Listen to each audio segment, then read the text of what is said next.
सिंधी समाजाचे इष्टदैवत असलेले झुलेलाल देवजी यांच्याबाबत रायपूरमधील अमित बघेल यांनी काढलेल्या अपशब्द विरोधात सिंधी समाजाचा भव्य मोर्चा जिल्हाधिकारी कार्यालयावरती आला। यावेळी प्रशासनाला निवेदन देऊन बघेल यांचा निषेध व्यक्त करण्यात आला।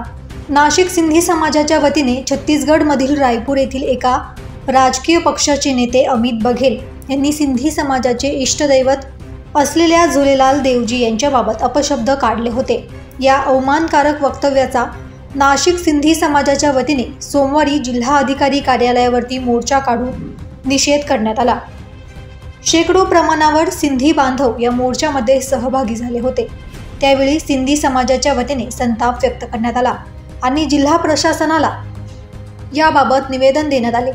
त्यामध्ये अमित बघेल यांच्यावरती कठोर कारवाई करावी अशी मागणी करण्यात आली आहे।